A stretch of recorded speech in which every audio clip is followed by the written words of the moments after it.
Rick. Hi, everyone. Welcome to yet another freestyle, not Sunday, because I think we're Thursday. Anyway, freestyle 12 Step Crashers episode. You keep How are track you of the doing, my friend? days? Is it Thursday? See, I live such a good life in recovery now that I don't even check to see what day it is. Yeah, I really You don't live care. such a scattered life that you don't even pay attention to what day we are, right? Oh, that came out wrong, I guess. All right. Well, no, it's not scattered. No, I know it's Thursday. Of course, it's Thursday. I got paid today, so That's I a know good it's way to Thursday. remind yourself what day it is. Yeah, yeah. Well, it's the day before Friday. It's the day before get the fuck out of work day. Yes, unless you don't get to work on Friday. Yes, but this Friday I'm gonna go. Wow, you're such a good boy. Well, only because I like money, and I have all kinds of shit to pay at my car, Yeah, which you is had a yeah. Well, quite yeah, a few unforeseen expense this week, right? yeah. Couple of things. One was self-inflicted. Started playing around with the rust. I wanted to see how deep it was, so I got my grind. My It's not a grinder. Buffer. It's like a buffer with the right pad on it. And I took it to the metal and that, and it's really bad in one spot on the fender, and on the roof it's worse than I thought. I'm like, okay, I'm looking at the fender and going, that's way more work and more money than I expected, because just filler and primer and that's one thing. The fender's going to take more than that.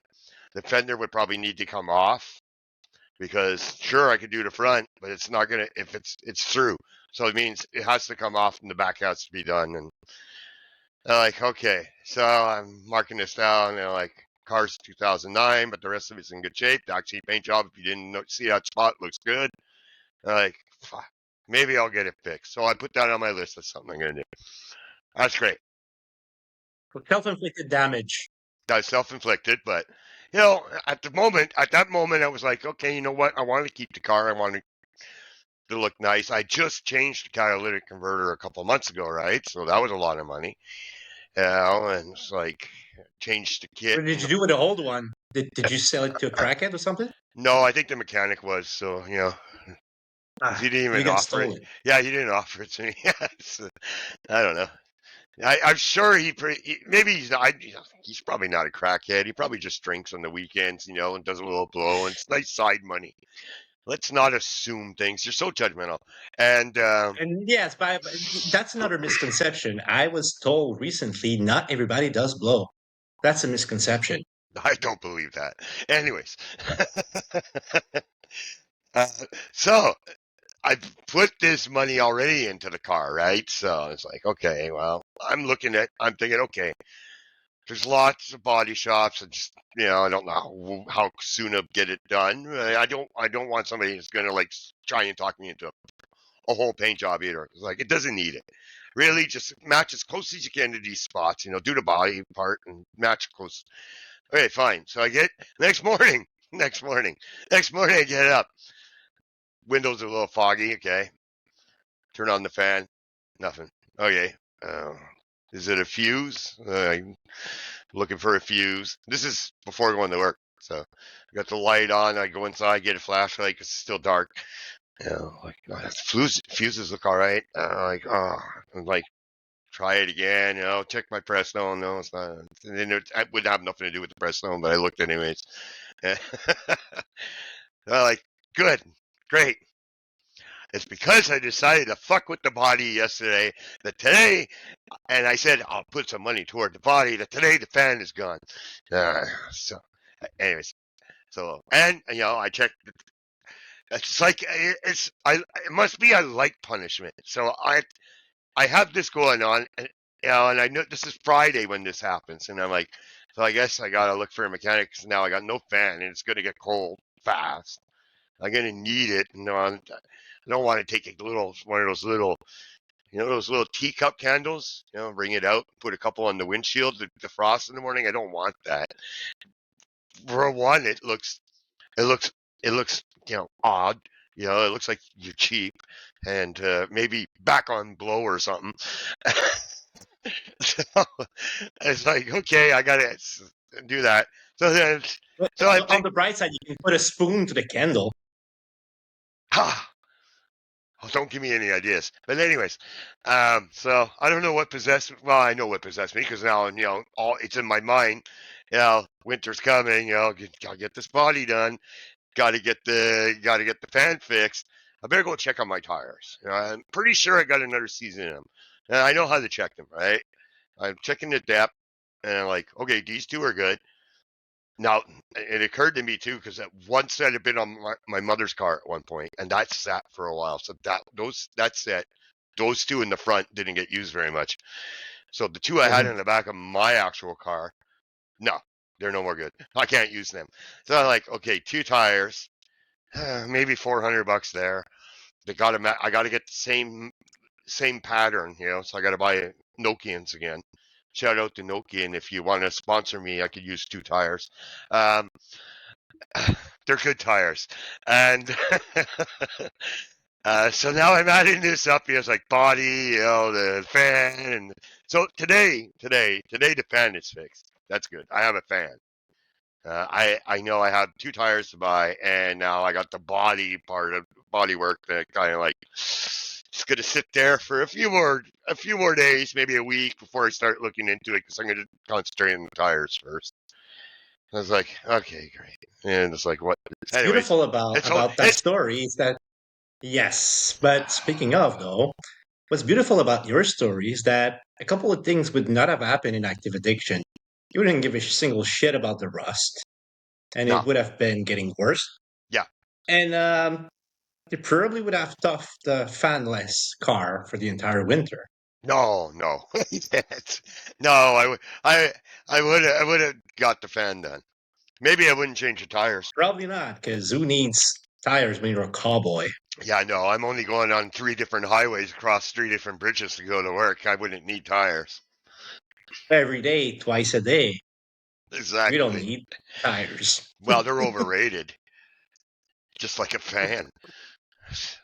Only sissies use fans. Yeah, that might be toxic masculinity or maladaptive behaviors, but who am I to judge? I don't know but you are judgmental. That's twice today. You're judgmental. You're judging. You're very judgy. I'm not. Okay. Those are hypotheses. Allow me to. I have no opinion. Okay. Well, allow me to wallow in my toxic masculinity because it doesn't happen often, or does it? I don't know. It doesn't happen often. That's true. Oh, is that right? I'm glad you're there to validate me. That's what friends do, right? That's Yeah. sympathy, though. How's your day or week go? I'm glad you asked. I had I'm a sometimes surgery this week. worried because it could be 17 minutes long. But go Let ahead. me tell you. Yes, you had surgery. Yes, I know. I Yes, Go I on. have been What kind of surgery? neutered. I've been Neutered. neutered like a cat. Neutered. Yeah, yeah, yeah, Y- yeah. I thought Bob Barker was dead. I think it's called a vasectomy, actually. Ah, yes. Okay. And it's painless procedure. I encourage everybody who doesn't want kids to do it. Or have Painless? enough kids already. Entirely painless. And it takes like maximum 10 minutes. And the fun part about it smells like bacon when they burn your thing. Bacon. Bacon, yeah. Because Why you you know got? the closest DNA to humans are pigs, right? I've Which heard makes a lot of this. sense. If you burn a human, it smells like a pig burning. Yeah, I've heard this before. Yeah, there's an old rumor about Apocalypse Now too. That they were out in the jungle filming some of those scenes, right? And they were staying with a tribe. Now this is a rumor. I don't know how much of it was confirmed, but they do tell the story in the documentary, The Heart of Darkness. And for weeks, they're eating this food that they call long pig, and until they ask, "What is this long pig?" And it's like, the other tribe, long pig. Yeah. Anyways, sorry, I digress. So your balls smell like bacon. Go on. Yes, but only for a fraction of a few seconds. Yeah, so I have been prescribed some rest, forced into resting this week, Wow. which meant that I had a little less guilt and shame for not doing much this week. It was I great. could use some rest. Maybe I should get a vasectomy. You should. I've Would already open up a had it. world of opportunities. How Oh, you had it. how old are you? No, not a vasectomy. I've had a circumcision. Oh, really? I never had that. Tell me about it. Yeah. Okay, wait. Suddenly I got an urge to smoke. I don't know why. It must be the story. So let me tell you. How old are you? 38. 30. Wow. Holy shit, that's around the same time I got my circumcision. Okay. So not to go into Why at that late age? I'm glad you mentioned that. Thanks for segueing right into where I needed to go. At that age, I had broken up with the mother of my kid, right? And so it had been pretty loveless for a long time, right? We both lived in the same house, but like barely nothing going on, even verbally towards each other, right? So forget romantically. And apparently, I guess I stayed really faithful because I was pretty drunk, but I was pretty faithful because I did not cheat. And so early in my separation, I discovered something that became a very painful fact. I was with someone that was very attractive, let's say, and I was very aroused. And I'm trying to make this as clean as I can. I was very aroused, and suddenly the arousal became great, excruciating pain. Like I was freaking out. An STD or something? Pardon? Did you have an STD or something? No. Mm. So the only thing that can cure this pain was for me to be not erect. I had to lose my, which kind of happened at the same time because it was so fucking painful. So apparently, when you don't use it, well enough, get complete arousal erection over time for a long period of time. Doesn't happen to everybody, but it could happen to some people because it happened to me, and apparently it's not uncommon. Because the doctor I went to see, he was like, "Yeah, no, I've seen this before." And he says, "Yeah, the easiest thing to do is because what had happened is the skin that usually pulls back at one point, part of it started to attach to the bottom of, how do I say that? The bottom of my head of the penis. So yeah, so that Okay. was okay. So when it was supposed to go down that part, I would do this. yeah, well, it would stop. It would stop at a certain point and pull. Okay, so the pulling part down there is probably not good, right? Just imagine it a little bit. Just try it. Have some empathy and try and imagine it a little bit. I am empathetic. I'm going to tell you it's much more painful than the vasectomy can be. But please go on. Yeah, I'm pretty sure it probably is because it's not quite the same area. So, anyways, I had to explain to that person that this was not going to happen. I kind of quickly figured out what was wrong, which is why I went to see a doctor. So I had to get a circumcision. So I'm at your age, 38 or 39. It's kind of an odd time, to get a circumcision. But anyways, so I go. Now the story.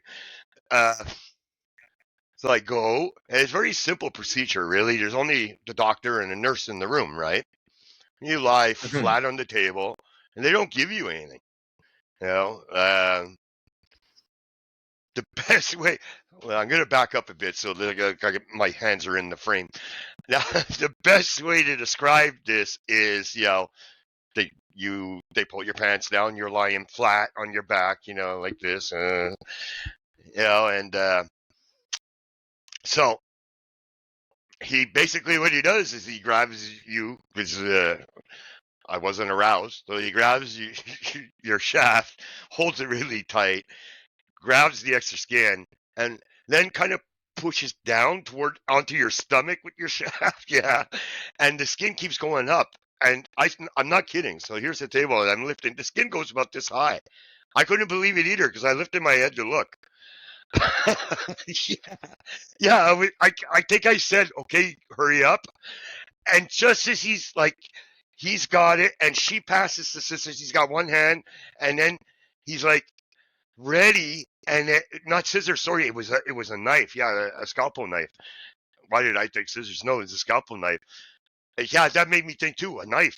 And so it's up here, and then his phone rings, and it's fucking loud. It rattled me, like I moved a bit, so he let go. This was just at the moment, yeah, just at the moment. And his ringtone. This is like 2000, like they say 2009. His ringtone is well, I'll give you a hint. It starts off whoop whoop whoop whoop whoop. It's who let the dogs out. Yeah, it's like, it rings 3 times, so I get it's really this, you know. He's like, sorry. He's really apologetic. He's sorry. The nurse has got like kind of a smile on her face, trying not to laugh. I'm kind of almost semi freaking out. I'm kind of like trying to keep my cool. And at the same time, it's so surreal. I'm trying to say to myself, I didn't take drugs before coming here, did I? Because at this point, I was flirting with other drugs, right? Ecstasy and other things. And I'm like, maybe I'm having a flashback. No, you don't have flashbacks. It's not how I am. And he's like, no. He puts the phone away. He says, okay, let's do this again. So then, yeah, pull it up here and boom. They wrap it with a bandage. It's a big fucking bandage. Goes all the way around and wrap the bandage. And silly me, back then, I just finished telling you, I was doing ecstasy back then and some speed, you know. It didn't stop me from going out dancing. As a matter of fact, I didn't look at it. Yeah, I didn't look at it as a deterrent as all, because now, like, it's a very, very big package I got in my jeans, right? But I'm, yeah. It's a feature. It's a feature. It's not a bug. It's a feature. But yeah, so I'm still dancing, and because I'm doing all this movement, like much like you, I'm supposed to try and rest with it. Not me, of course not. So I have to change the bandages more regularly than I probably should have to, because bleeding, and it rubbed a lot, and then it took a while to heal. And anyways, that's my story. Yeah. What did that woman stayed around and waited patiently for you to be functional? Yes, she would have. But that's not where my headspace was in those days. We're chasing new money. And oddly enough, I don't think I felt like revisiting the event in a way. You know what I mean? Like, it hurt your pride and your penis. my pride, my penis, and I don't know, my peace of mind. Maybe there was like a block now that just like didn't. Yeah. It didn't happen. Not with her, anyways. Not aroused anymore. So that's it's time for a PSA, public service announcement. Don't forget to give yourself self-care if you ain't getting any. Under any circumstances, you should not forget to rub one from time to time if you don't want to have to go through such pain and shame. Yeah, if you don't want like the skin sticking to the head of your penis, because you don't get maximum arousal. All of you young men, doesn't matter if you ain't getting some, rub one. Yeah. All right. You heard it here first, and we are doctors. No, we're not. We're not doctors. We know doctors. You know doctors. I don't know any doctors. I still don't have a doctor. Don't get me on this subject. Holy shit. I've sent you a link for you to accelerate the process. Did you even click on it? What link? You did? You gotta help yourself. But yes, when? I did. When was this? A couple weeks ago. Shit. A couple weeks ago. In Messenger or in Messages? Messenger. Oh, I'll have to go back and look. Maybe I missed it. I'll do it again. I'm looking after your best interests. Yeah. Yeah, I should probably have I don't know, like a blood test or something. Stuff. Yeah. Bare minimum healthcare. Shit. Don't get me started. There's so many things I could fucking talk to the doctor about too when I get there. He's like, you got a minute? Sit down. That's the thing, right? Abstinence and sobriety is the beginning of a long ailing journey on Yeah. many aspects of our lives, right? Yeah. For some, it starts with spiritual healing. Personally, it was more of a mental Yeah. Same. priority. Yep. But boy, oh boy, are our physical body out of fucking shape. I'm not as old as you are, but I feel older. I'm not sure how to take that. You're well preserved compared to me. That's what I meant. It's called pickling. I did it for years. Well, sometimes I regret neglecting myself so much for so long. Some things get better, and some things you have to deal with. Yes. Yes. For me, it's a lot of like normal stuff, right? The wear and tear from work, from my hands. Problem with my feet too, from 30-something years of wearing steel toe boots and being on a concrete surface most of the time, going back and forth. So, yeah, there's a lot of things like that. The knee a bit too, but that's not pressing, you know. Then, of course, there's the whole fact, you know, that I was in active addiction for so long that maybe, I don't know, check the lungs, the heart, the blood pressure, a few other things. I don't know, STDs, who knows? A wide variety of Anyways, topics I could have with this doctor. This fictional have you doctor. have you considered fungus? To eat? Yeah, I don't think that's a solution. probably not. Yeah. Probably not. But as long as you live in the solution daily, you're good. I'm just gonna let that You're slide. good. That sounded like bait. I'm not touching that. I'm getting better. I'm getting better. You're good. Being delusional may help you go through the day, but it'll definitely bring you to hit a very strong wall Yeah. at some point. Yeah. Well. Reality checks. Yep. And these. But it has. It's funny. It's been a whirlwind. I'm surprised I was able to be. Well, I'm not surprised really. I do get to everything kind of now in its own time, but uh it's still in recovery. It always feels like you're running to catch up, right? And a lot of things, Yeah. you know, and it's Yes. because of all the stuff that the thing in recovery is like what we were just talking about here is these are normal things. Winter's coming, right? And it's only October. I mean, I still have the whole month of November for the tires and everything in that, and for my body work on the cars. It's a money issue, is what it is right now, right? It's just hitting all at the same time. And then, of course, after all this, Christmas is going to show up. Whoopee.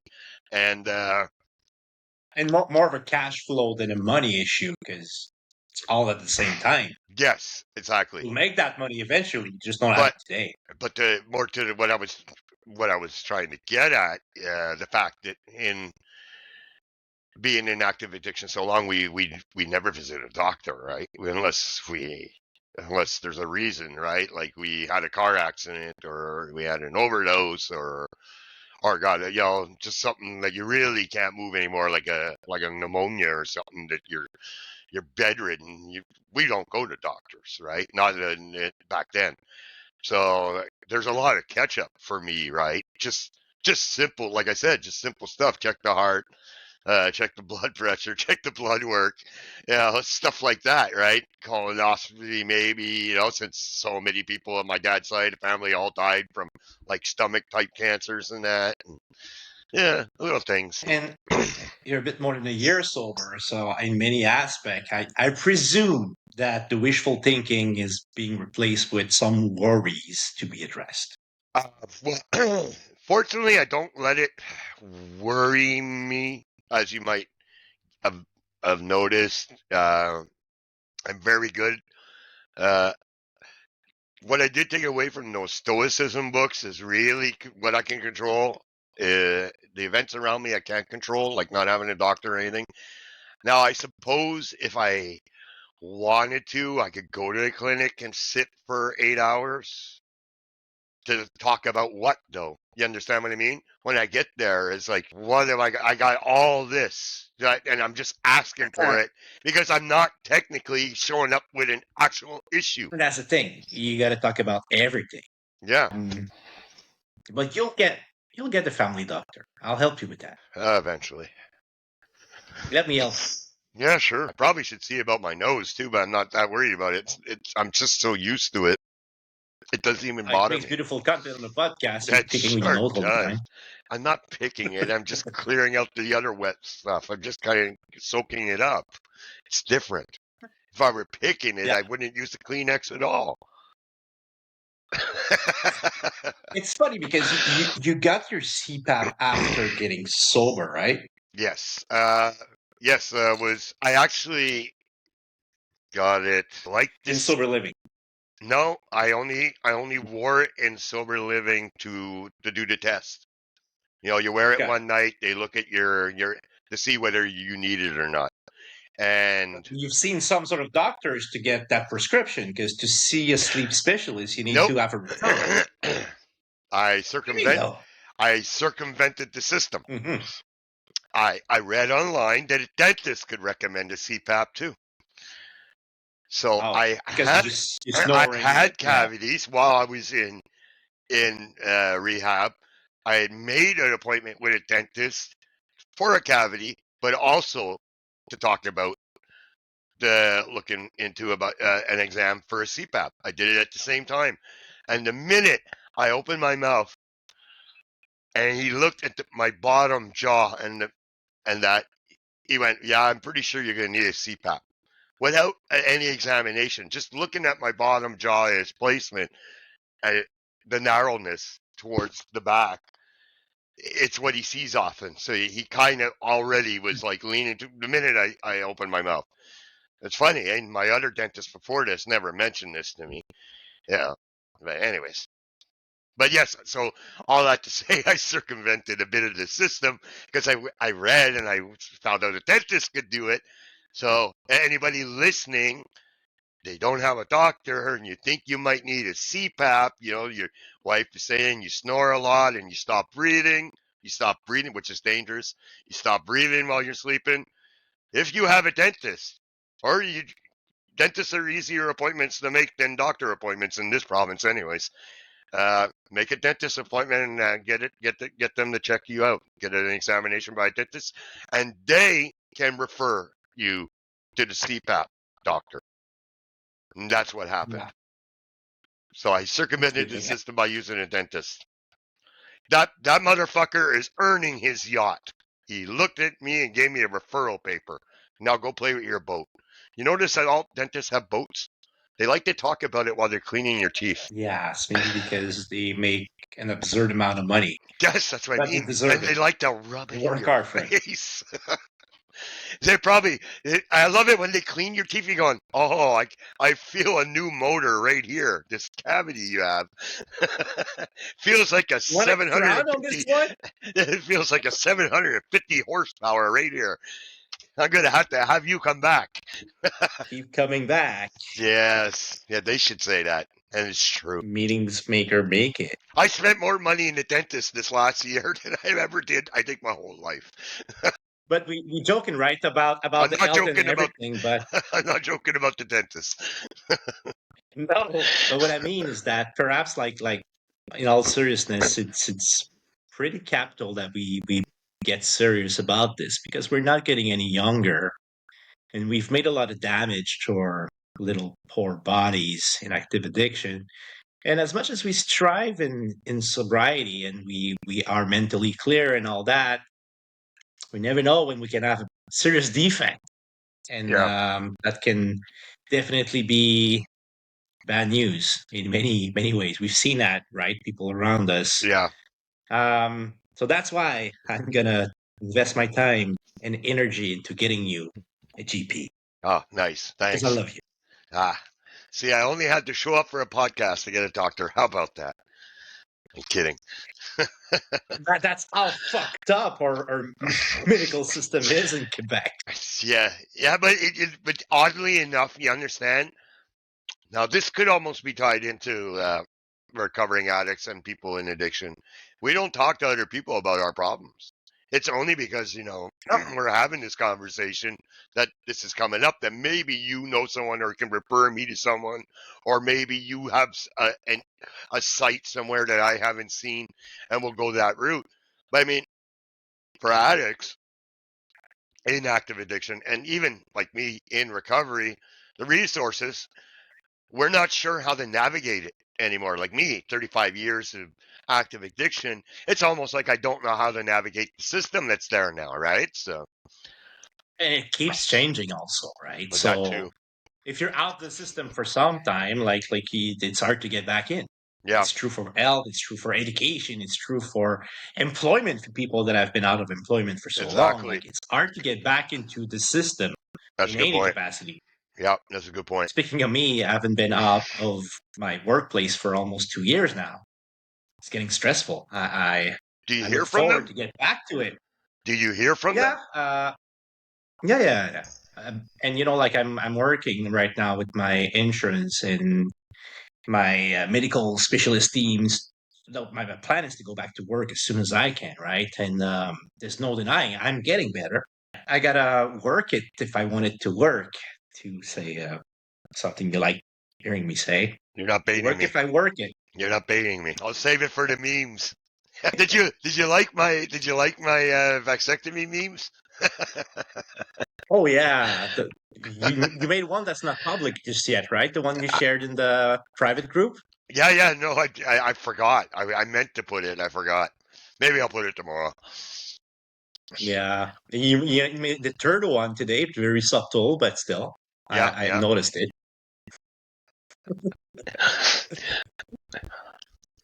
That's funny. Yeah, somebody took offense about not sure. Well, yeah, the eyes one today. yeah. Like it was bad taste humor or whatever. Somebody got kicked out of her page today. Just say it this way. Well, that got a little weird. Yeah, and I was like, yeah, no, I don't. We don't need this.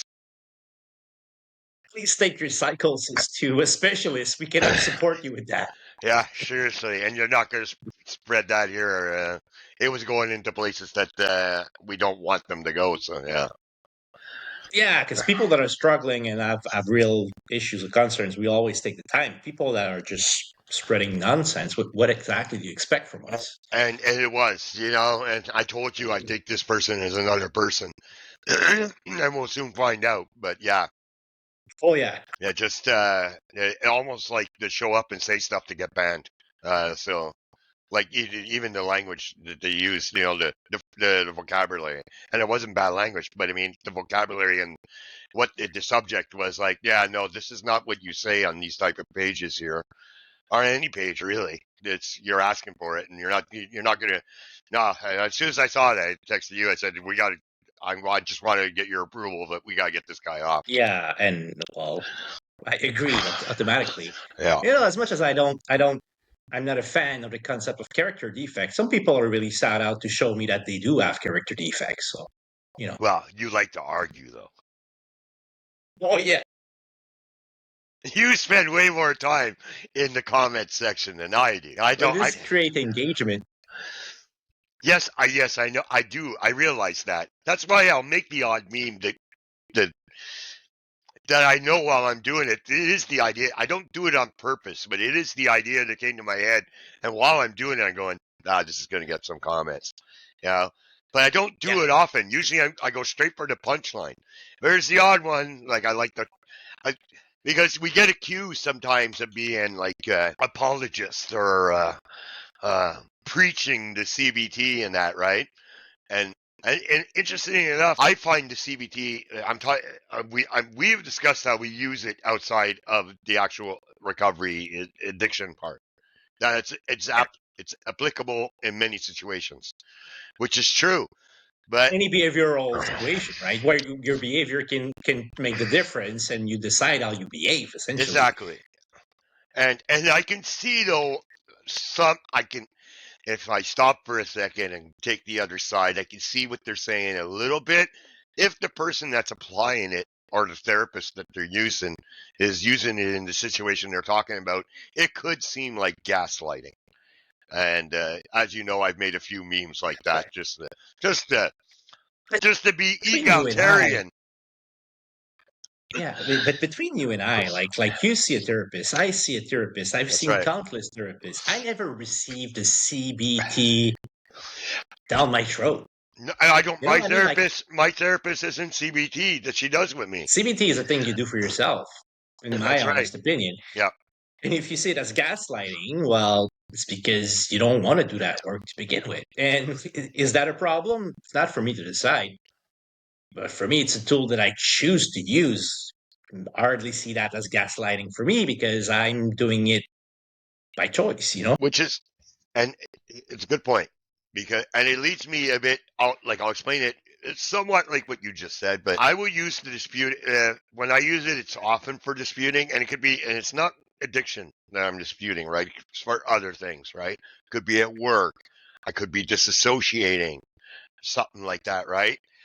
It's a Yeah. helpful tool for me to on the spot. For some reason, I don't know if it's like this for you. It's almost like I've trained my mind to look at myself objectively now. You understand what I mean? Look at the situation objectively and go, what is their perspective? What is my perspective? What am I?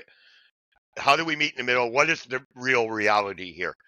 Right? And I'm able to come to a clear conclusion usually within minutes thanks to CBT. And I will say also the stoicism that I read, apply in, Yeah. which I told you before, 12 steps deals to the only thing you can control is your reaction to other events, right? So, And that's in those why, moments, I'll just finish. In those moments is when, if I've decided my disputing, uh, what is agitating me, then I'll realize, is there something there? Or is this a good moment to apply my stoicism and what's out of my control? These events that are out of my control, just control how I am. And that with CBT, I'm able to actually go into stoicism. Okay, go ahead. Sorry, I just wanted to finish my thought. that's great. It's just my segue to saying that stoicism is what makes you a stepper because this is not CBT. It is not CBT based. It's belief based. Stoicism. What accepting reality is belief based? Because what I'm talking about is understanding your perceptions and understanding what events you can control. Now, look, and often, okay, I said I know when they're out of my control. Also, I'll know that some things, even though I don't like what's going on, and maybe a stepper would say, well, this is out of my control. I'm not that way at work, especially. And in other events, I know. sometimes I'll go, okay, you're right to have these emotions, control these emotions, think of a better way to respond, but respond. Not see, you can react. It's just you have to Yeah. gather yourself to be in the right frame of mind instead of being emotional in your response. And I've been able to use this better at work now, using There's a core stoicism. belief important in Stoicism is that nobody's coming to help you, be Yes, it mystical or physical. Nobody is there, and you have to figure it out on your own. But that's a which belief. That's a belief this is what I just leads explained, you. and this is what I Yeah. just explained. It's taken my own work, let's call it this work destiny in hand, not life destiny. But in the moment, like I don't know for sure, but I have a funny feeling a lot of people in recovery that just do steps and don't do the stoicism part and in the CBT might completely take a step back and like do the old turn it over and whatever and just forget about it and be the humble person Flip or it like a whatever. pancake. I don't like being Yeah. humble all the time. I don't mind being humble, but there's times when I don't have to be that. I'm not a doormat, and I, Yes. I don't have a problem. And remember, we've had this argument about, well, not on here, but, and not with you necessarily, other people, we've had an argument about ego and what does it mean? Because Mhm. the way to use it in 12 steps, their definition is wrong to begin with. I don't like their definition because it's not what the ego is about. They take it and they mean it to be selfish and prideful. Instead of just saying selfish and prideful, they call it an ego. The thing is, you need a healthy ego. to function properly. And that's interesting because that's one of the smart prerogative is that you need to be selfish and invest in your own recovery above anything else Exactly. for your recovery to be healthy, and that is definitely require you to be egoist in some ways. Yeah.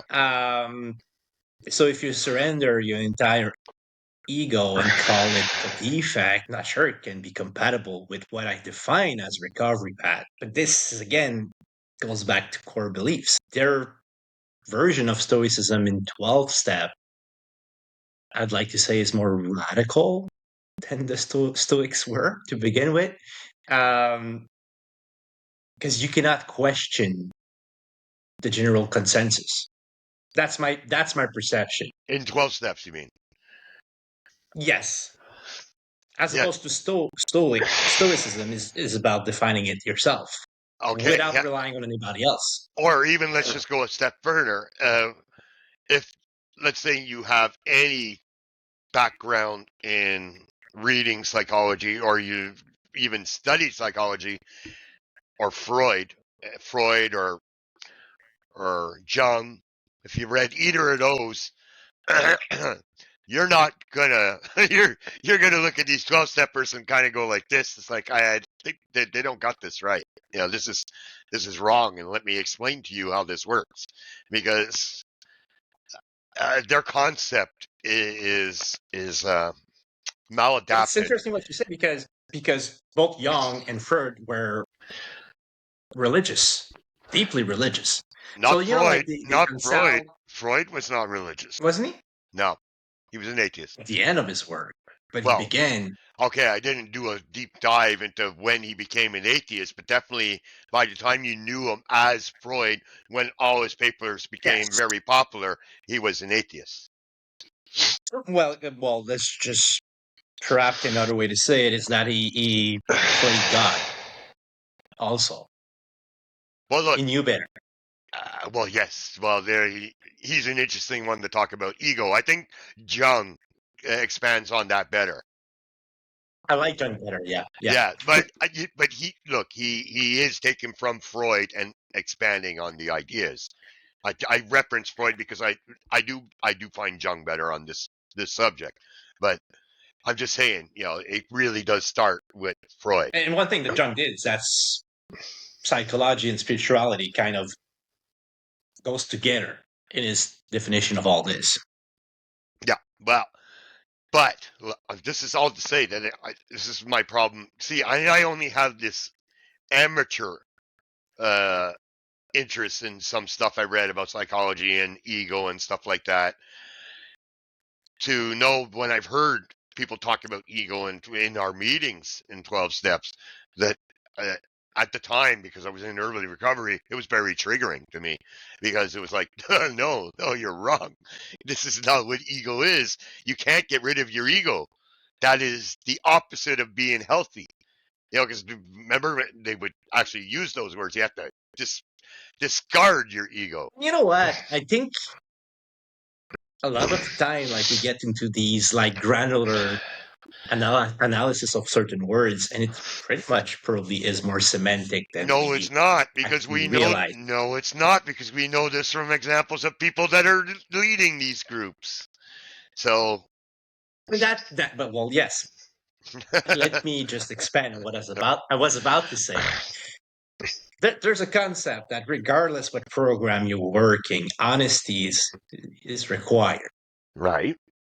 Doesn't mean you don't have a big healthy ego. Yes. But I wanna, from hearing a lot of steppers talking and reading the literature even, it's like I think what comes down to ego is more like the facade, the make beliefs, what you put between yourself and reality and what you present out there. I think you're making it. No, wait a minute.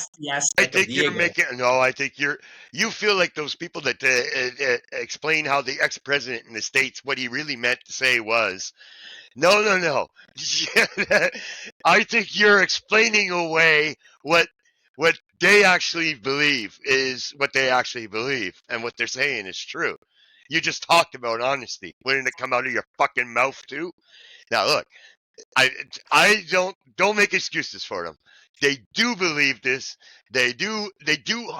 We've seen examples. We know in our comment sections and on other pages we read comment sections and we Oh talk yeah. to people in sober threads, and we have countless examples of these people being belittled, mowing lawns, painting houses, doing other things, being treated like trash, verbal abuse, shaming, all to get rid of this so-called ego that these broken people don't even have when they go get help in AA.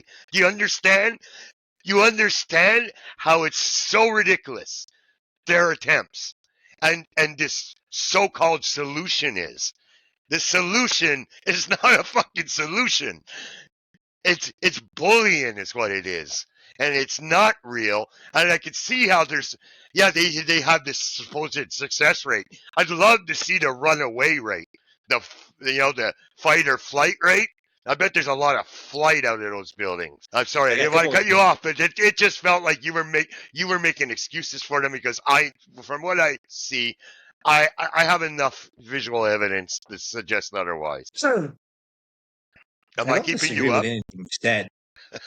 No, but I don't disagree with anything you said. But everything you said regards people having shitty behaviors towards other people, and we can call it old timers toward newcomers, and it's not even necessarily that angle, but people are toxic for one another in there. But that has very little to do with the literature itself. Like that belittling of people is not in any of the literature. It's how people actually trying to force it down the throat of other people. Says, well, you probably did not surrender hard enough. That's why your life is still shit. That's not in the literature. You know what I mean? Yeah, I know. Fucking shitty ass people saying shitty shit to other people that are vulnerable.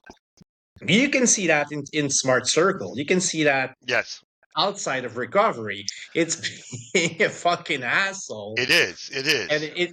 it does not elude me that yes, those characters have a beautiful platform to express into in all impunity in the 12-step community. But this is not because of 12-step literature or what they're trying to achieve. Wow. I would say the literature is vague enough that they can run a semi truck through their interpretations of what they want to do with it.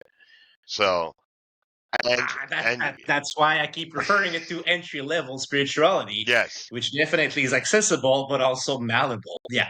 yeah. All that to say that it's no different than any other situation we see with religion or anything else, where it's if you let people run with it, the people that actually want to preach it often are the most dangerous ones to have it. Yes, and They that's wield also it. where I don't see a problem with any religion. I see a problem with the administration, with the power or chain of command in religion, but in any sort of human association. Right. When people, power corrupts. Yes. Period. I It's don't true in disagree. politics. It's true. It's true everywhere. Oh yeah, That's one of the strengths. it happens on school boards, of all places, Yes, unions, whatever. It happens all the time. and it does happen in Smart. Like I witness it, like that power trip or whatnot. However, in Smart, it's quite limited because there's no hierarchy. You, me, Joe Garnston, the The other newcomer, we're all on the same level. that's what I was going to say, and it gets very limited because, like you said, there's no power they wield, right?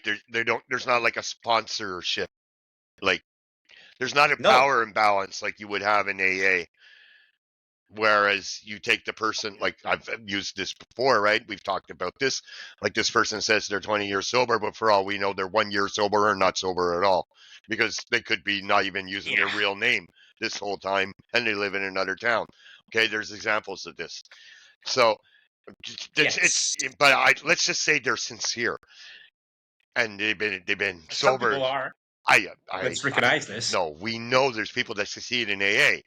but they succeed fine, and we know there's many of them. We have Facebook pages where they're very nice and they're very very supportive of our therapy and our program. And But I'd even argue that I have more people that are sympathetic on the internet that I like to exchange with that are steppers Mhm. than anybody else. Well, but then all of them. the sample size is limited, though. When you're talking about recovery, who are you going to come across? This is an argument we had before. They overrepresented. They do in proportion. Yes. Yeah. It'd be like saying, I don't know. It'd be like going to Georgia and saying, you know, I had trouble finding a Christian. You know, I mean, come on, they're overrepresented. So, but yeah. Anyways, if you did, I did it. We're off on 12 steps again. I'd rather not. But how did we get here? What did you say? I don't remember. Sure. I don't know. Let's move on. Yeah, I don't think we went in a bad place. Well, look, no, it's just that it feels like we end up in this circle jerk with talking about 12 steps because it's there's a toxicity that's not addressed. So, and we see it, and it's probably fresh on my mind because there's a person that's commenting on memes today that is from the east that's clearly has a story to tell. The ghost? No, not the ghost. That's New Zealand. This one's from down east, and she clearly has a story to tell. Maybe someday we'll hear it. I've already gathered a few things, but so that's probably why it's on my mind, and it's definitely what I've heard from her. But it's weird because it sounds like it's the town because there's more than one meeting. So it's probably why I know we got there. How? Because you mentioned your meme about CBT and 12-step being gaslighting, and we're going on it first thing in the morning. I really wish you would pull these up if you're going to reference them. No, I reference them. I'm kidding. But all that to say, okay, look, we've talked about the power they wield, the literature, and that. Okay, this is their way of doing the good people in AA, you know, and they're the majority. Let's be clear. We know they're the majority. We hope they're the majority. I can't say for sure they're the majority, but I assume because there's always a loud, like anywhere, like in politics and like in the population, there's always a loud minority.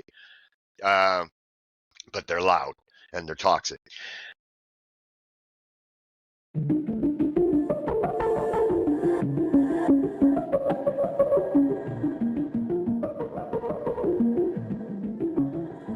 I was soft-spoken, a weirdo and unnoticed. Poor communication and feelings I couldn't cope with. I lacked focus and constantly felt hopeless, trying to feel love with a heart that was so broken. It isn't right, I know what it feels like. I was unappreciated, unable to live life, unable to see light, and I needed a spark. I knew I had to fight her reside in the dark, so I took the option to constantly fight hard. Wasn't reaching for the sky, I was aiming for the stars. Music was an outlet when the times got hard, and it took a few years to heal from my scars. Life is hell, I know what I've been to. I traveled the same path, I know what you went through. I just wanna show you there's another side of life. If you don't wanna struggle, you gotta put up a fight. I just wanna be your light when it gets darkest. Show you that it's not the end when life becomes its hardest. I know you need a sign, so did I, and that's alright. This world is cold, we need to know somebody out there's on our side. This world is cold, we need to know somebody out there's on our side. I'll be your fire when it's cold, I'll be your light in the dark. I'll be that voice in your head that remind you who you are. I'll be your friend if they won't, I'll show you love if they don't. People like us are used to being the ones they try to provoke, but one day it will change, these motherfuckers will know me. I bet you then the people that hate me will wanna be homies. It's funny how that works, but not when you're the one that it happens to. Just acknowledge that I exist, I'm not even asking for gratitude. I should be mad at y'all, but really I'm not mad at all. Just disappointed in all the people that pass along. Feel like I'm invisible inside of a house of mirrors, and everybody's wearing earplugs so they can't hear it. But you gotta remember when it comes to these people that you only need people in your life that see you as equal. I promise you this, if you riding with kid, then I'm riding with you. We can do what it do, now let's show all these motherfuckers what an uppercut is. If you stand, then I'm standing with you, we family. I just wanna be your light when it gets darkest.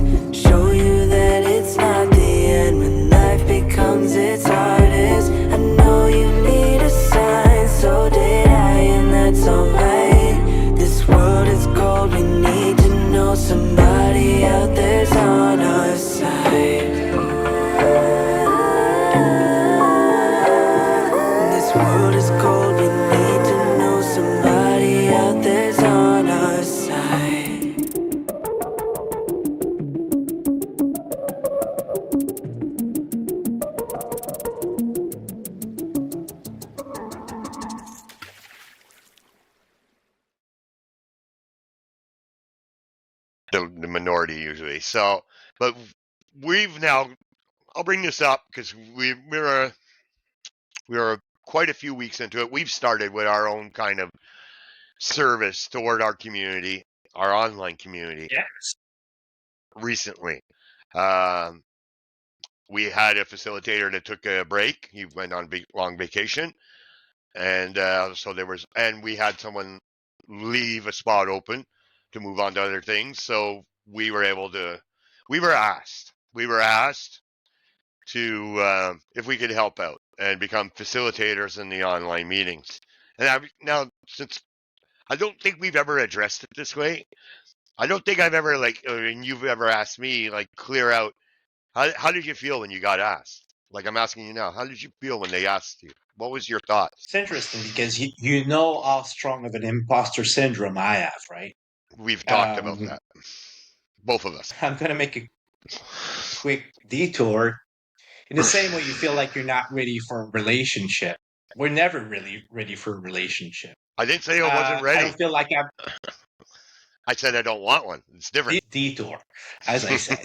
But for me, it's a bit of the same thing, right? Oh, well, I'm not sober enough, or I haven't been sober for long enough, which is, well, I think time is not that much an element of the factors. How serious and invested we are on the journey, how honest we are on the journey is the reason why we got approached.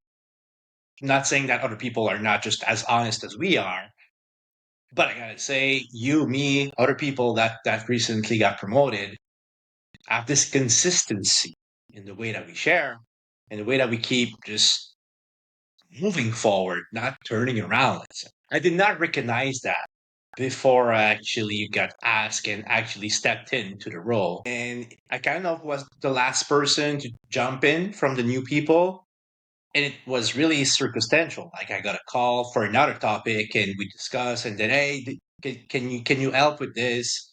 And I kind of said yes, right? But before I actually took on my first meeting on my own and did it, I doubted up to the very last seconds that I was capable of doing this, that I was going to be doing a good job, or that I could provide valuable feedback. Not because I don't think highly of my sobriety or whatnot, it's because I'm probably too humble. Like, well, I was just 19. I'm just this, just that. Like I don't give myself enough credit on my own. And it was one thing that I'm really happy I took the role for, is because it helped me actually acknowledge the work that I've done. And a year ago, was just unable to get even up from my couch, crying for an hour and a half in a meeting. It was a typical thing, right? It was what I did every day. Well, some progress have happened since then. I don't see it on a daily basis. I don't see myself, oh yeah, I'm going up a ladder. A lot of people saw this, not me. I gotta say, everybody saw this but me. And maybe a week or two into the role, I got to see it for myself because the feedback and appreciation I received from people about the share, the feedback I was giving on their shares, right? And it became hard to ignore or hard to deny my value, to put myself down voluntarily, because I'm not alone with my own self-degradation, if you will. And it's not about me. It's about actively listening to others and pulling them up. And by doing this, I want to say that I became progressively more self-compassionate and empathetic with myself. And that has been, I wouldn't say life-changing, that'd be an overstatement, but a renewed motivation. It's rare, the days that I don't have any hope, or that I feel like catastrophizing my life. My life hasn't got any better. Like, I'm still faced with the same challenges, but the way that I look at it and the way that I put it in perspective with other people's, putting their truth between my ends, my ears, asking me for feedback. Like, I really don't think that I know any better than anybody else, but I'm so used to give myself an honest feedback on my own journey, and perhaps severely judge myself, or too severely, that it's just natural for me to bounce back on what anybody said. And I think the podcast also had that effect on both of us, like the level of vulnerability that I let you attack or portray of me and vice versa. Like I'm receptive to anything you have to say, and rarely will I be defensive because the feedback you give me is extremely honest and I trust you in that sense. But that's something that I never had in my life. Like whenever somebody was actually going to be critical of me, I never reacted well. And the reason for that is because I was judging myself severely all the time, but my goal was to hide those weaknesses from others. And whenever I felt like I was being seen the way that I saw myself, I would react very violently and just reject any feedback that I would receive. And I guess part of the reason why I appreciate doing that role now is that I understand also the value that I receive from other facilitators during the past year and a half. I didn't receive it only from the other facilitators, I received it from everybody else shares, and my shares also contribute to other people's recovery, regardless if we are facilitator or not. Like our input is valuable to others. But I never was able to see this because I don't think highly enough of myself. And stepping into that role kind of forced me to acknowledge that. Being accountable also, because that's a huge responsibility.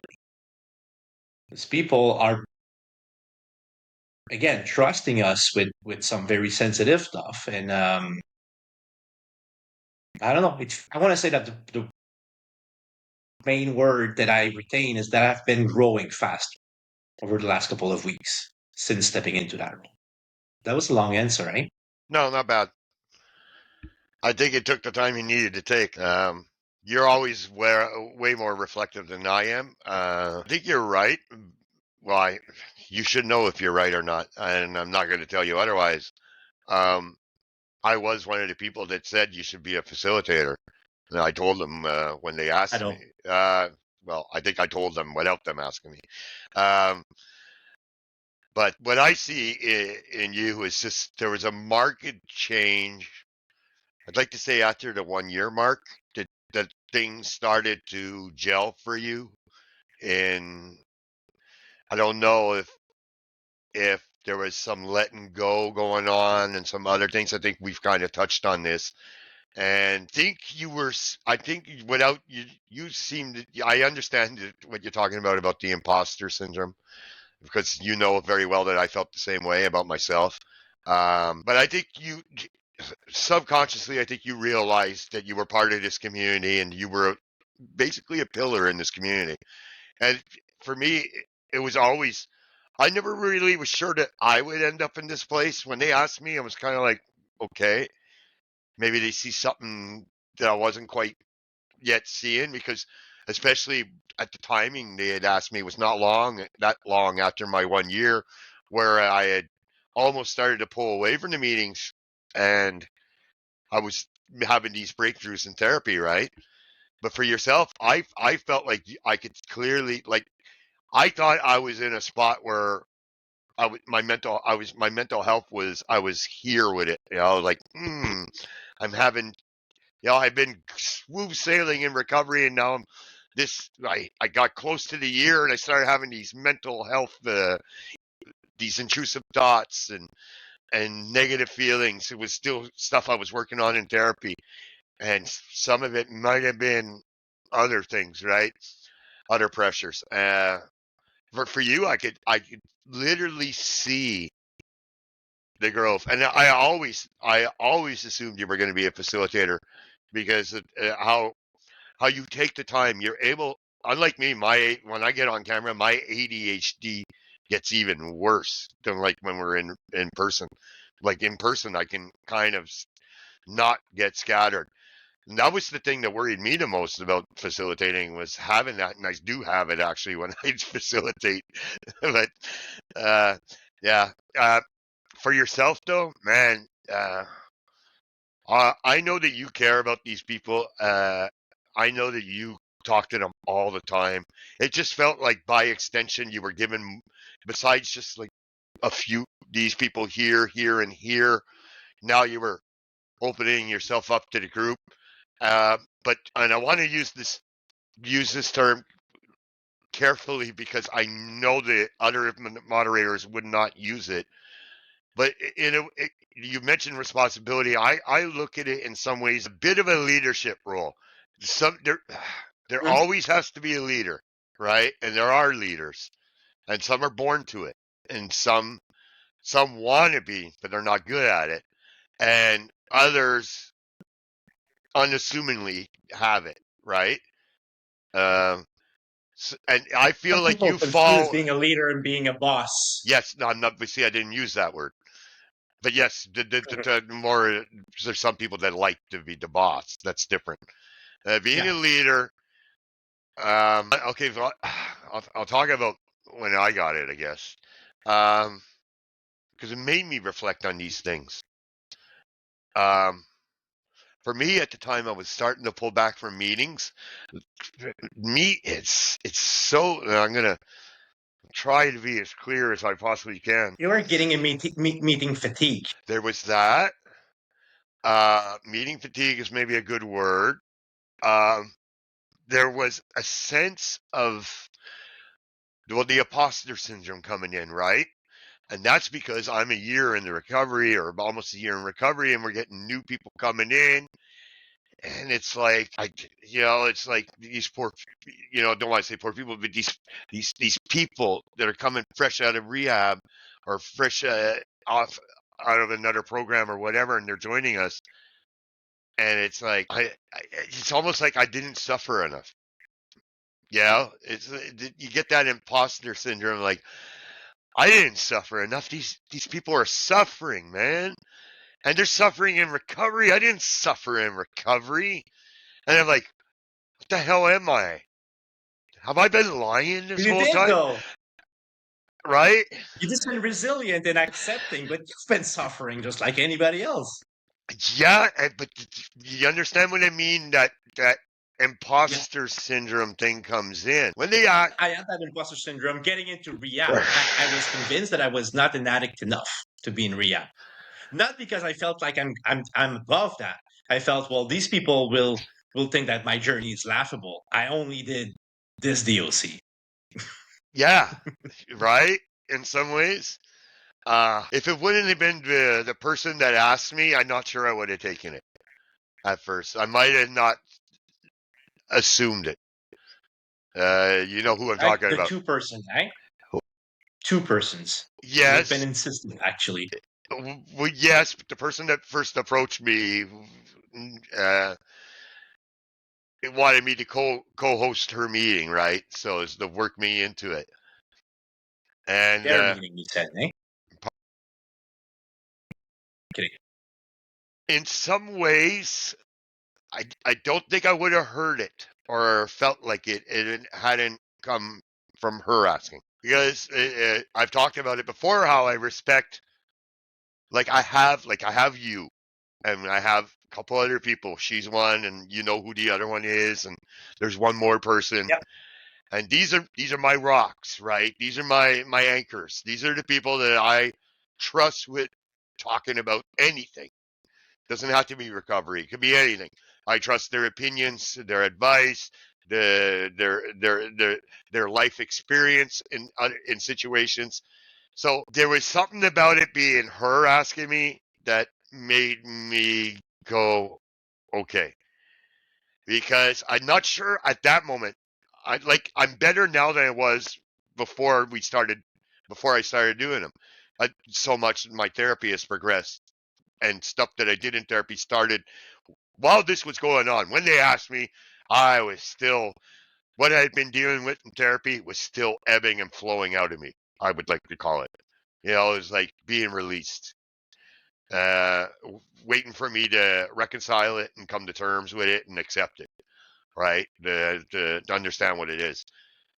But so I, much like you, I wondered about the feedback. That was daunting for me because, like I am now, when I'm talking on camera, my mind wants to either blanks and then I have to switch subjects, or it goes off in different ways, or I start to go off on a tangent and have to reel myself back in. I'm not as precise, probably from all the drinking over the years as I'd like to be. And yeah, exactly. So I worried about that a bit, but and that's where I think that's probably therapy that had helped me with that. That's where I was able to alone sit with my thoughts and realize, honestly, look at my life and realize I've often assumed leadership roles in job situations, especially obviously, but in other situations too. Recovery daddy. Another example, someone pointed, well, you point that out to me all the time. So this, I almost said her name. But so I knew this as evidence, and I was able to look at the evidence, especially work. I looked at it kind of like from the work example, because that was more like, why do I do this? Because it comes to me naturally, and I know what it is. There's a sense of I don't like injustice. I believe in honesty, and I like things to change for the better. So using that as my template, I kind of knew going in that I didn't want to stray too far from what I believe about recovery, which is positivity, right? Which is look for the bright side, have gratitude.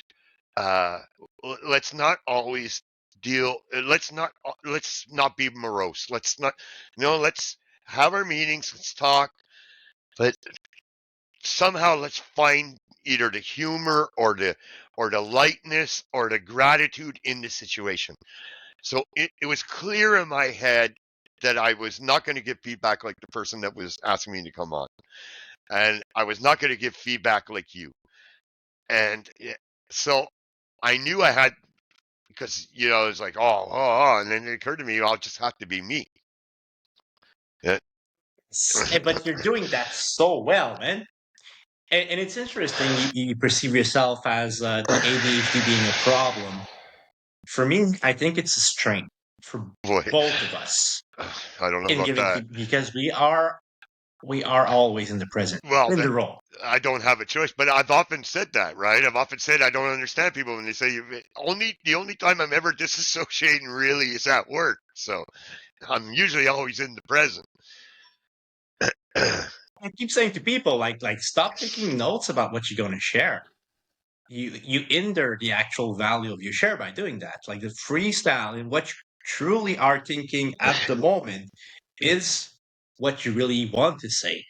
And I kind of feel like it doesn't matter. You get 80% of what a person says. Your feedback's going to be just as valuable. You know what I'm saying? You don't have to pay attention to every single word and then just don't forget anything that they say, because you're not trying to summarize and do like a chat GPT output of what they said. Exactly. Yeah. Your feedback also is genuine, imperfect, and human. Yeah. And a lot of time, really, what I want to do, and it's on purpose, because I know it's a support group.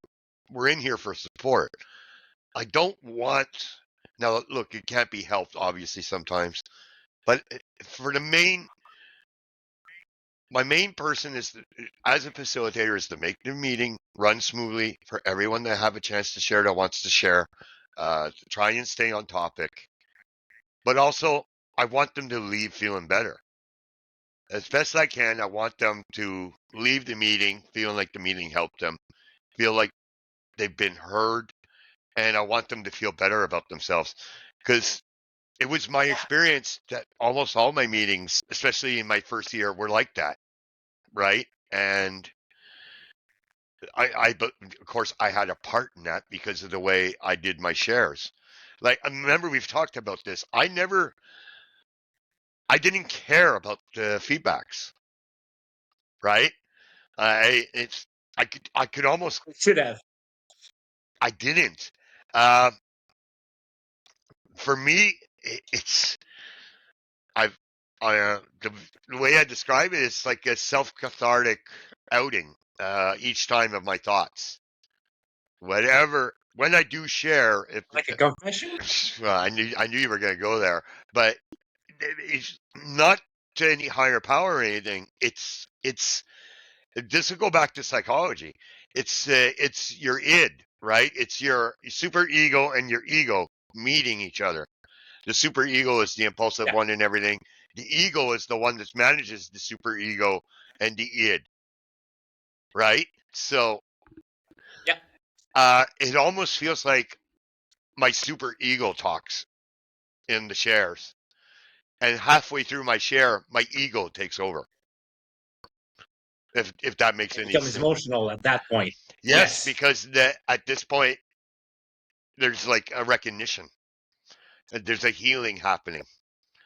Uh, I've often said, but see, this is where I get that imposter feeling. I don't know why this works for me. I can't give it to people. I've often said I wish I could give it to you. You know, radical acceptance. I wish I could give it to you, and you know, this catharticism that I have when I get out what is somehow troubling me, because you know as well as I do, I'll start my share with something and I'll veer, and I'll go and I'll share and I'll come back to what I really had in mind when I put my hand up, and I'll spend less than 30 seconds on that part. I'll have shared about something, whatever my brain decided I needed to get said, and then I'll come back to what I actually raised my hand to say. And I think when you say like when you are talking about it, you making it real, you manifest it. I'm releasing it But too, there's though, one thing right? special. I'm releasing Yeah. it too, Yeah. right? Whatever's in here, that's if it's the important of the it's to me it stresses the importance of the groups. It's because we have so much trust at a certain point, because we feel the support and we don't feel like we're going to be judged, and we feel like we can tell the truth to these people. At least that's how I felt. Right at a certain point, you reach this sweet spot in the support groups where now it becomes a method, another tool in your toolbox or toolkit for recovery. And I was cognizant that I was using them that way. That's why I say, when I say I didn't necessarily, it wasn't for the feedback. I never really cared about the feedback, because often I didn't even know what was coming out of my mouth until I said it. Much like therapy, for some reason, when I say stuff out loud, when I get it out, and I know this is what therapy is about. So many people talk about therapy, you know, this is the point, is lying down and talking to someone.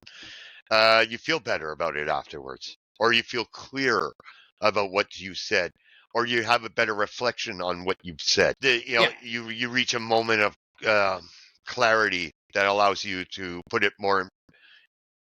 A, B, C together.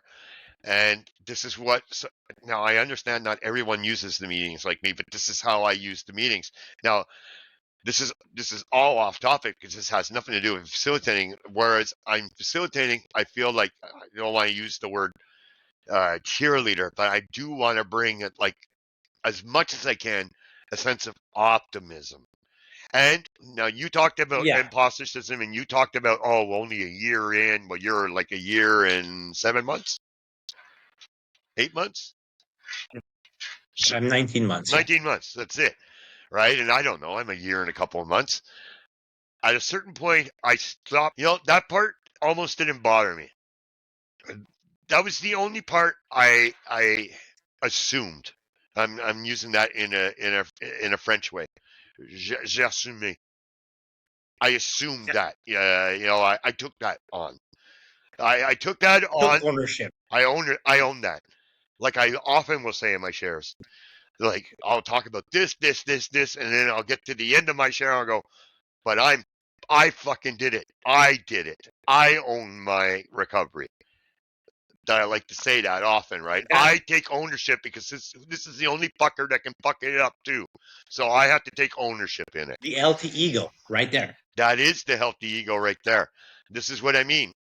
Why is this doing that? I don't know. So in that sense, I didn't feel like an imposter. in that sense, like I said, I can't give away radical acceptance. I can't explain to you how these things are cathartic for me. But if I can get you in a meeting and you can watch me and I can share my optimism, then maybe I can reach somebody. And I only have to reach one Yes. to be successful. So, and that's how I look at it. And I said really, really early on my recovery that the only way that I can actually make sense of my suffering if I can make it purposeful for somebody else. If my story can help somebody else, then it makes sense that I have to go through that suffering. I don't believe you agree 100% with that, but I think you get what I'm coming from.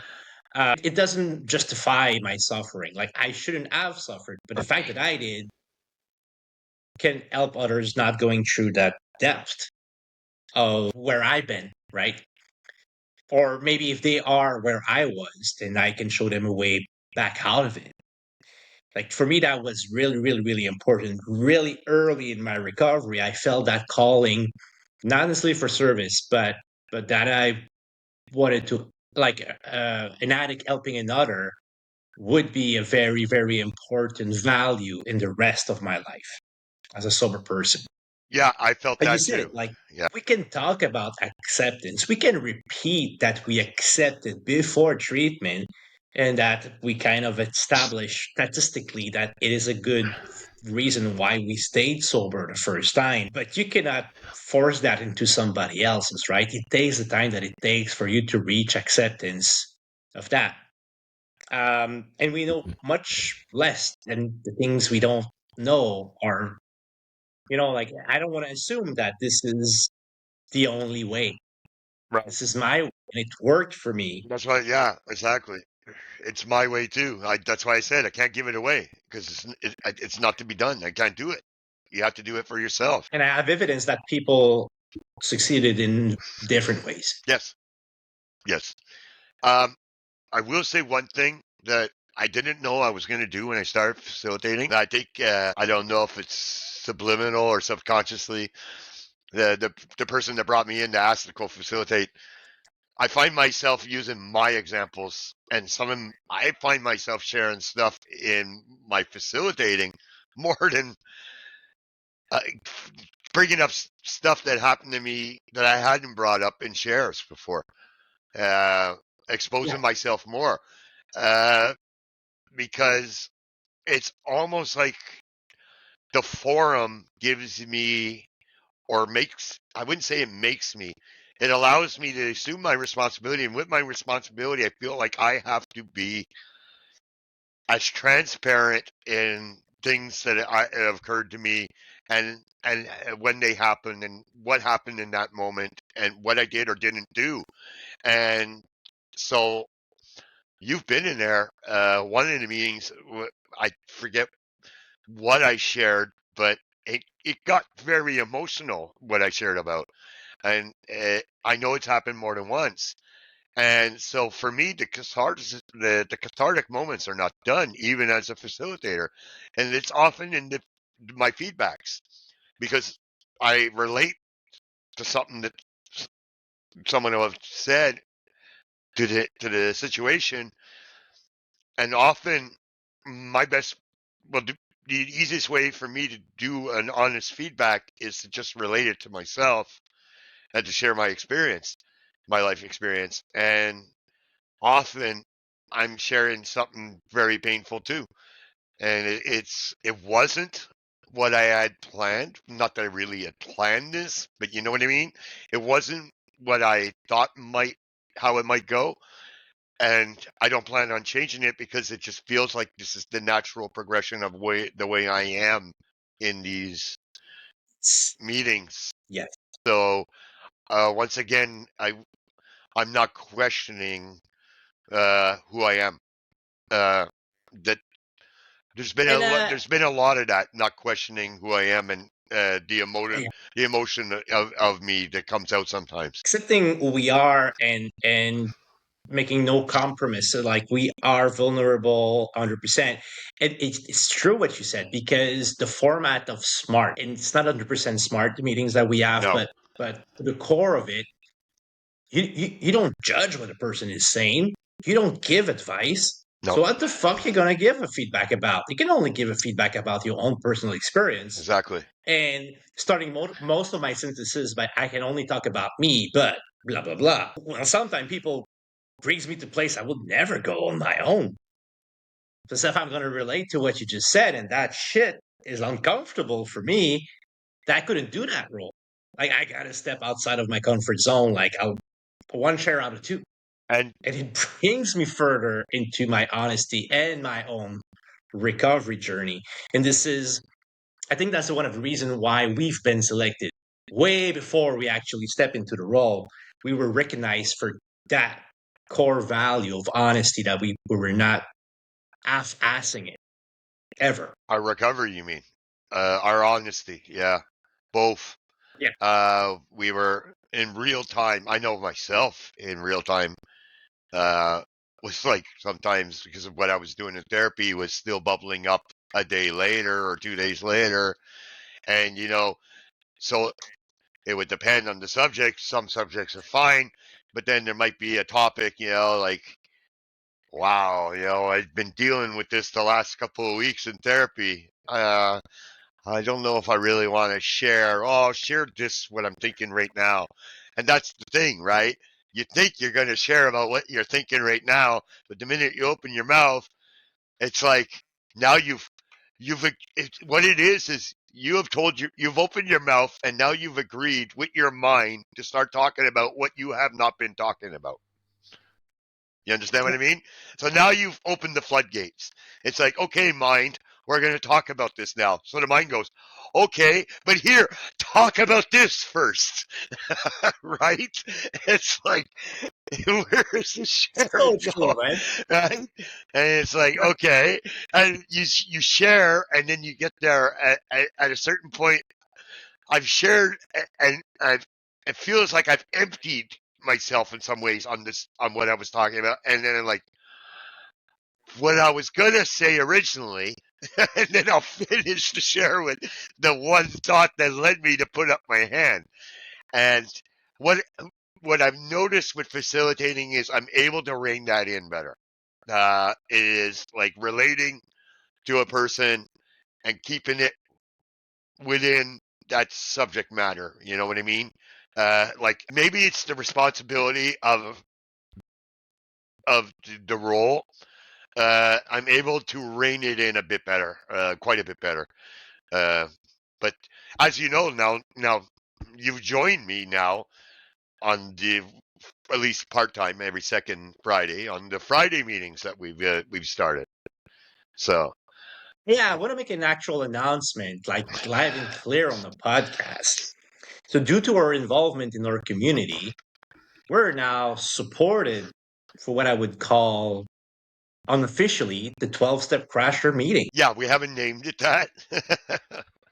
No, No, that's what I said unofficially, unofficially. but it is it is the extension of this podcast and what we've developed as a chemistry, you and I, here Yes, in that virtual studio. yes, but because we both attend in-person smart meetings, we kind of know the format in smart meetings. So we've kind of allowed it to happen so far in the first two, kind of allowed it to happen, right? So Yeah, and well, we kind of had a vision that this should be an open meeting, and it is, which means that everybody's listening to this podcast is more than welcome to attend these meetings now. the Friday one, yeah, Friday, Wednesday, and Saturdays. yeah, Saturday. But we're doing the Friday ourselves. Yeah. Yeah. That's why I got confused. I said two meetings, but it's because we did the Saturday as well. That's why. No, we did the Sunday. I replaced your co-host on this Sunday for Thanksgiving. But I was there Friday, Saturday, Sunday. Yeah, but I was not there Saturday. No, but I'm just saying. I got confused because Yes. I got confused because I did 3 in a row. It's like, okay, no, I only did one Friday. Okay. But it went well because now I knew this when I was allowed to do the Friday, that I wanted to incorporate somewhat the smart approach method in allowing crosstalk and to have back and forth with the person that just shared. Like I'll ask questions, like just to allow them the space whether they want to expand or not or go somewhere with what they just shared about, and it really worked that first meeting. So Yeah, and to be clear, I open don't and think we're doing open. any better than we're not doing any better than any other facilitators, but we are being ourselves.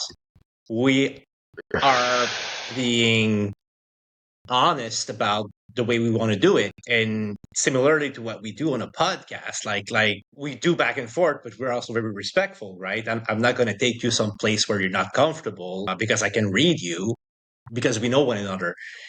And what I mean by that is that we kind of know our people, right? Those are people that we see almost every day in the rooms. Like That's right. there's a similarity there. And let's not forget, I pitched it as a lighter topic Friday meeting, right? Like to hopefully not always, to keep the topics light, knowing that we might have to go off topic because new people coming out of treatment might be struggling or Both might struggling need. that day. Yeah. That's why I thought the Friday meeting, much like the Saturday meeting, is really important. I was always, well, we've talked about this. I was always curious as to why there wasn't an alumni Friday meeting. Thank God there was the Saturday meeting pop up, because in early recovery, I leaned on that and on that person. So I think there's two things there, right? Friday is a very risky day, especially in early recovery, but it is also hard to commit to facilitate on that day for most people. Like you have a lifestyle that's compatible with that, at least at that time of the year. As we said, we might not do this all year round. in the summer, yeah. But like most people, for obvious reason, because life happens, like it's hard to commit every Friday. Like for me, I can do it 1 out of 2. It's understandable. You have children. Yeah, but historically, like for any other facilitators, like can be work engagement, can be engagement to in-person meetings, can be the fact that you have a family to take care of, or even just a romantic relationship to entertain. Whatever that is, you have a life outside of meetings. I don't check a lot of those boxes. But yeah, so usually it has been difficult for people to keep a steady ability on Fridays. And actually, right now, we are at a specific place in our life where we can make it happen. And I think that brings a lot of value for the entire community, because there was definitely that's the only day when there was no meeting for the longest time. And since Saturdays became a regular thing, Fridays were always left out, like no meetings available. Yeah. And we all know that some of us really needed those Saturday meetings. So, it's like the meetings during the week, yes, they're good. I'm not trying to disparage anybody or make any importance of the meetings, but I know specifically for my case, what worried me always in early recovery was the Friday afternoon. So, having that meeting at 6, that would have been nice. And the Saturday, well, there's always that squirrel going on with my head. And that's that rudderless day that sometimes if I don't have it planned properly, I have the intrusive thoughts. I did, So, and I've talked about them. So that Saturday meeting became super important. So that's why I was adamant that there should be a Friday meeting. I was surprised. Not to say that any of the meetings aren't important. I just couldn't understand why there was that vacuum of space on a Friday, because we know there's morning meetings and there's night meetings during the week. Like maybe for the week or the 2 weeks before we actually presented it and it went through. And it's interesting because we pitched it on a Thursday and then, sure, let's do it tomorrow. Okay. Right. So there was a need to like we didn't have to sell that idea. Well, right? It was welcome. but I did pitch it very specifically about needing that from a personal standpoint. I wouldn't like the meeting on a Friday. Yeah. I also pitched the fact that we're going into that season, right? Now that it's getting darker earlier, people with seasonal depression. I know I'm affected by the darkness because and winter I don't like. So this is not my favorite time of year, which is why I said I'd be available for the fucking Friday meetings. And also for the fact that I pitched the fact that you got these consecutive holidays coming up, right? You're gonna have, Thanksgiving. People meet their families, lots of drinking, some families going on, right? Then you got, hockey season, basketball season starting up. These are triggers for some people that this used to be their old behaviors, right? Or what they associated to it. And then you got Christmas, and then there's a lot of stuff dealing with that part of the holiday. And then you got that dead part in January. That feels kind of depressing if it's a long, cold winter. So for me, it was a no-brainer. Speaking at Blue Monday. Yeah. Yeah. So that's how I pitched it. I just thought from this period to this period, like I couldn't understand how from October to, let's say, May, end of April, May, there needed to be meetings there. I feel like spring, like they say, spring, how does the saying go? Hope springs eternal, right? Because it's associated with spring, right? Spring brings, once the winter is like over, people start to feel better. So we'll see. We've talked about this. We'll probably have other facilitators take over during that period while we go off and rightfully enjoy our summer. But yeah, so I just thought it was the perfect time to ask them, because since they had placed some trust in me, I felt on a certain level I could express myself honestly with the need, like what I described as a huge void, a huge vacuum on the Friday nights. So I'm just happy that they agreed, because I want people to have a good time on Friday nights if we can. I mean, like, circumstances will dictate what happens, but we're going to keep the topics light. We're going to try to put everybody in a good mood, and hopefully they get off the meeting and they grab some popcorn and put on a movie, which I like to say is what I'm going to do on Friday nights. It's often now I go off, right? On Saturdays too. I'll say that, or I'll watch the hockey on Saturday. But it's to remain optimistic in your recovery, and that this is an ongoing thing, and just you get used to it. Just make it normal. Just make it normal. Yeah. So all that to say that I'm really proud of us.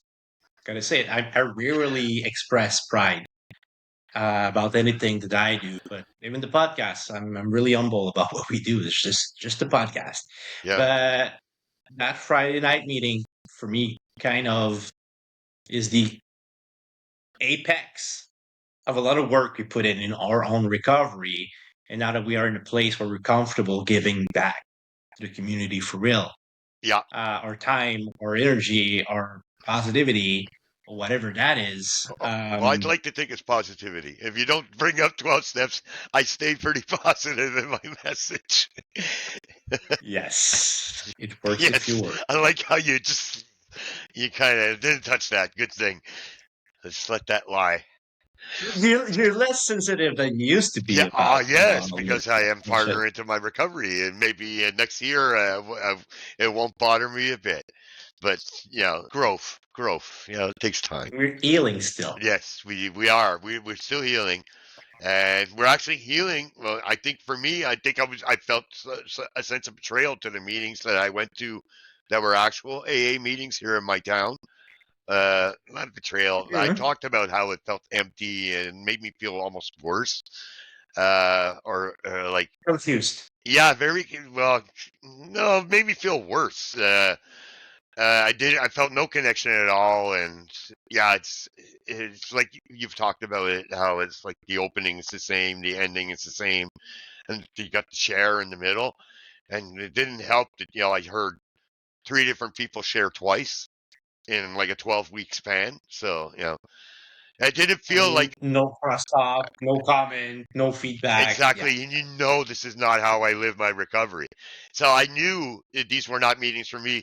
And then, of course, with the meme page dealing with the online comments and going into other groups and seeing the toxicity.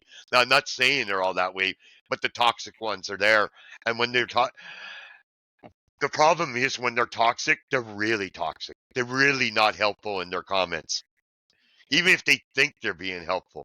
How they just disparage people or disparage what people are going through or accuse them of being, like you said, not surrendering enough, not working enough. It's just so. Yeah. Going on to, I guess, the end of this Yeah, we should podcast, wrap I it think up. what you just hit on is yeah, but what you just hit on is really important because there's nothing bad with faith, but when your I actual didn't even bring faith faith into becomes this. just I'm not talking about faith now. I'm talking about the people. yes, but when your faith becomes a justification to talk with absolute and certainties Yes. about things you don't know shit about, such as other people's life and struggle. And then there's only one way. There's only one pair of eyes, one solution. Wait, one For me, more. that becomes Since you did bring up faith and certainty of faith, spare me, okay? No one came back to tell us the truth yet. yes. Um. So yeah, I appreciate steppers that understand that their journey is their own journey. And it is true, like I said, steppers, but people in recovery in general. Like we are all very different Yep. in some key aspect. Commonalities, we all have the same commonalities. Like we can recognize our journey into others, but what differs? I respect that a lot because I don't know shit about fuck except my own shit. Hey, that's my line. No, that's I true. think it's a Ruth Langmore Yes, line. I know. In You correct me all the time. Tell me who it is. I never even watched the show. I don't even know where I picked it up. But yes, you're just from a meme all about that. her. All that to say, though, you're right. You're right about that, and I don't want to get back onto this subject. Anyways, I really don't want to give them. Saying that I'm right sounds good. Yeah, because I don't. We give them enough airtime, and I feel like we're coming from my end. It's mostly negative, so I don't really need to be in that space. Maybe we need to seek another name for the podcast for next season. Oh no, that doesn't bother me. I don't associate the podcast with them for some reason. Funny how words work and your perception of them. I do realize that, but I mean, it's funny how I don't associate it with the negative parts.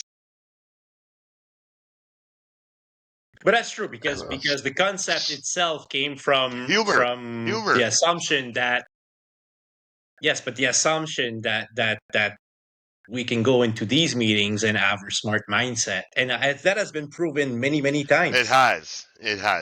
Yeah, this is true. Yeah. Anyhow, so maybe we should end this though. It kind of ended on that. We do have guests coming up. We won't give any hints yet, but we'd like to tell the audience there is some guests coming up in the upcoming episodes. There's quite a few actually, if everything falls into place. So yeah, we have 3 guest episodes recorded next week, right? Yes, something like that's that. a lot. Yeah. You're gonna have fun. You're not even done editing I think the last freestyle. How are you? It's because I procrastinate because this is going to be such a pain. I have to remove like 40 minutes of you talking about your job. Just kidding. You I don't really care, right? You could just leave it and add the subtitles. I told you before I don't care. I said